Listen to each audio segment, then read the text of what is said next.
party people, girls and boys. It is time for what? Girl Chat!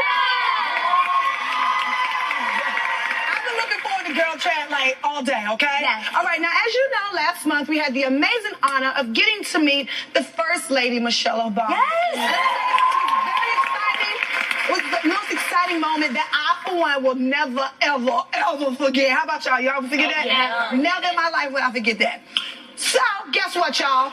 Last week, my sisters Tracy and Tawana got to attend the White House for celebration of Black History Month.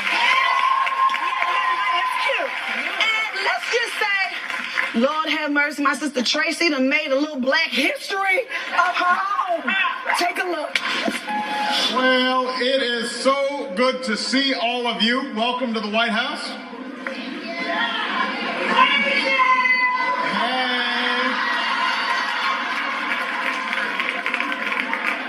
We know it is Black History Month.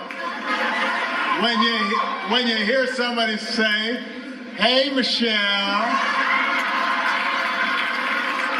girl."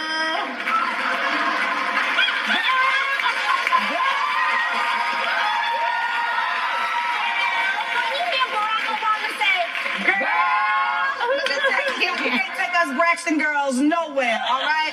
Now, it gets a little bit more ratcheter. Let's watch it again from Tracy's point of view. Roll it. To see all of you, welcome to the White House. Yeah! Hey, Michelle!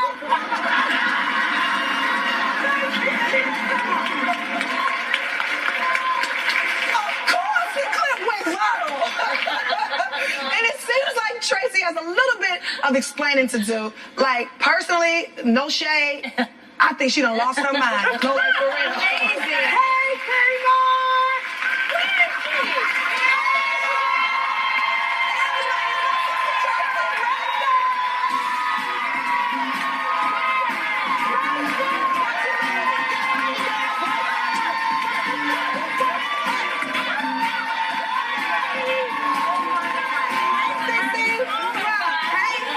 I love it. I love it.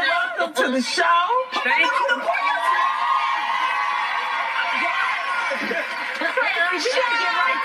We gotta get to this, Tracy, because what in the world were you thinking when you just super excited to see Michelle? What? You just yelled? What happened? See, what had happened was... Oh, God. What's the water park? She shouldn't invite me. No, that's not What true. had happened? No, what had happened? As you see, when they walked out, she acknowledged us. She waved like hi, like you know, hey girls. I was like, hey Michelle. Hey girl. We friends now. We be kids now. I was like, God, honey, Technically, from her point of view, from that video, she did wave to them. She made eye did. contact with you. She waved, but you know, like, we at the White House, partner. I don't care. Tracy, I give it up to you because you are my spirit twin. I'm going to tell you right now. I say it like it is. Don't get like twisted. Tracy is probably one of my favorite human beings on the planet. Like, she's like the turn-up sister. Like, oh, Tracy, don't say nothing like that in public. But you get your life still. Like, that's my girl. Like, for real. Yeah, I'm that type where I gotta live vicariously in the moment. If you think too much about what other people are gonna say about you, then you just don't live your life. Right, it just came out though. You know, I wasn't thinking about it. Right. So I want to know, obviously the video went viral. Yeah. Tracy, what made you come clean? Because they're like saying this is a mystery woman's voice. Yeah, and you're like, hi, that was me. What made you want to come on and say it? Tawana told Tamar blurted it out on social media.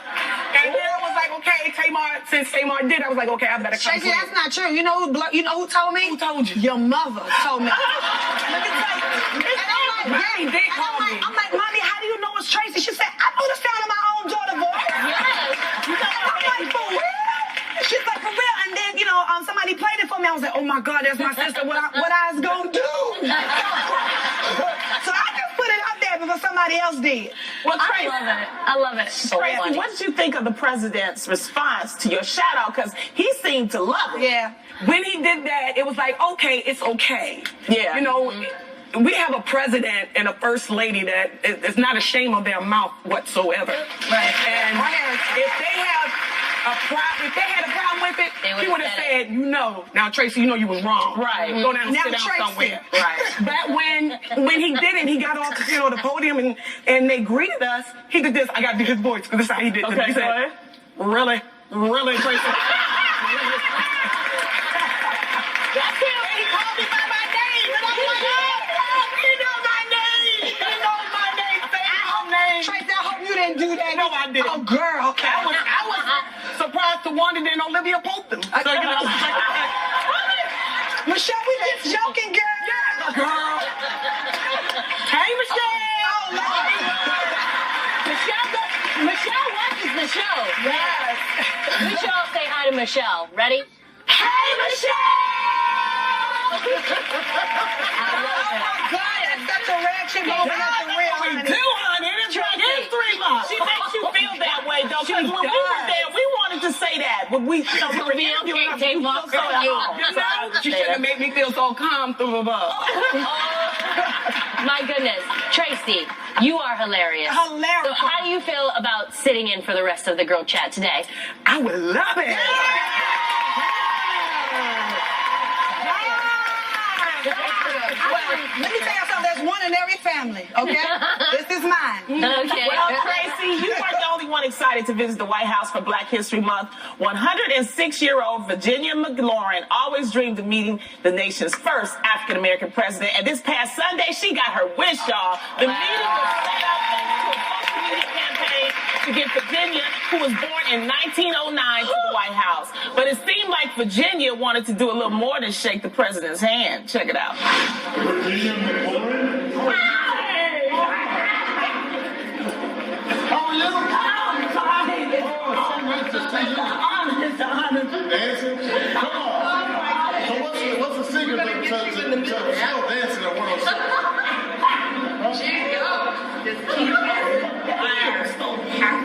We are happy to have you.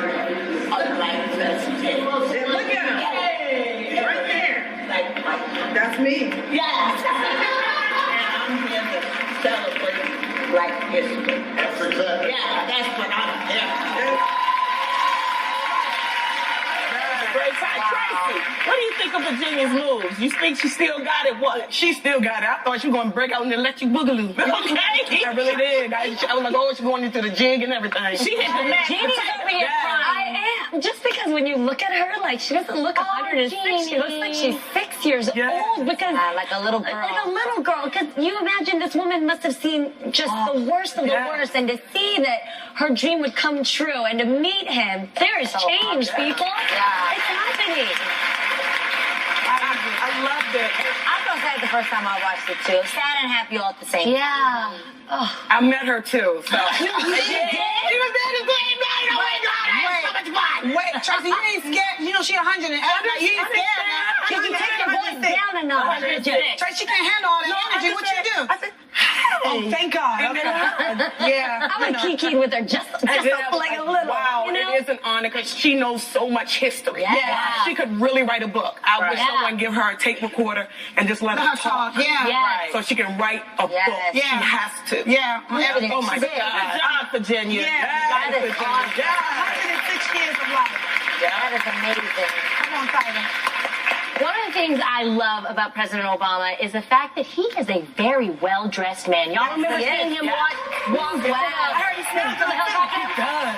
He had this long-on coat, and he was like walking like this. He It has was so lots of George swag. Jefferson. Yes. Didn't you get your life? I did. It was very George Jefferson. Not every man always dresses so sharp. Right. A man named Markel Turner Gilchrist has started a project called The New Stereotype, which aims to change the perception of the way people view black men in America. And his way of doing this is by showing images of them in suits, ties, and other high fashion. Love it. Markel Beautiful. He wants to show, he's really cool. He wants to show black men as men and not as people to be feared, especially if they're wearing a hoodie and some jeans. He says he's not trying to tell people how to dress. He's simply saying there's also this option. Lonnie, what do you think of Markel's campaign? I understand where the brother is coming from, but understand this. Malcolm X and Martin Luther King wore suits and they still got assassinated. It's true. Don't get it twisted. All right? That might be a deep statement that I just made, but the point is that I think we should accept people for who they are. Yeah. You know, and the thing is, suits are expensive, okay? Unless you go get them 14 suits for $99. You know what? Men's Warehouse. I think what he's doing is what the Bill Cosby show did for me. Growing up, I mean, I saw there was this successful, black family. Yes. And there isn't just one perception of what black is. Absolutely. Black is so many things. Exactly. Right, And that's my whole point, is that, you have children. Children shouldn't have to wear suits to feel safe or to be respected. Yeah. So Where are you going in a suit all the time? Sometimes it's just a hoodie and sweatsuit and jean day. You know what I'm saying? However, I don't think grown men all the time. Like, I just want to tell you this point, Gina. I'm gonna let you get your life. Okay. I have to say it. When I first met Vincent D. Herbert, Devo extraordinaire, child, he had cornrows, a white T-shirt, and jeans with patches on them. Yeah. And I said, oh, Lord God, what am I going to do with this? Because, really, he had to have a makeover fast. Yeah. Because everywhere we went, you could not wear them braids, 5 braids going to the back, and the white T-shirt and the jeans with patches on it. That just wasn't going to be acceptable. That's not cute. I like that roughneck. No, okay, so I'm going to say, and you may not like what I'm going to say then, Tay, but I want to say that I love that we all have different style. We all have different varieties to our personality. As women, as men, you have a sexy side, you have a business side. But I'm just going to say, I don't mind, personally, a little thuggish, ruggish bow. Hold on. I kind of like it. Yeah. I wouldn't mind Vincent. Yes, you would, because he's not a thug. He's an executive. And sometimes, in some situations, you have to dress the part. Of course. That's all I'm saying. And that's why I like what you said. You said a makeover. I think some of the brothers need a makeover. Yeah, It don't necessarily have to be a certain style, but a makeover. I think that's Tracy. Yeah, but not the zoot suit and the pimp of the year. Come on now. You got Easter colors on. Yeah, that's really. You want a thug in your life 24/7 now? Different variations. I don't mind. I'm just gonna say, when Freddie throws on a snapback and he has a hoodie and some jeans and some kicks, I'm a little like, he look light skin, huh?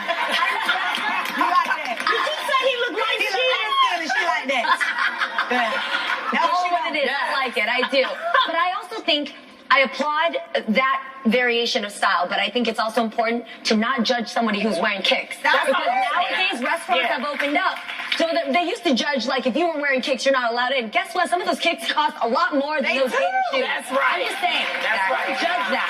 That's right. What he's doing, I get the point, but there is such a deeper issue. Yeah, It really just goes down to racism, and obviously that we shouldn't judge anybody for what they look like. Exactly. Hands down, regardless of what they choose to wear. Exactly. On that note, we have to take a short break, but there's more Girl Chat with Miss Tracy Braxton right after.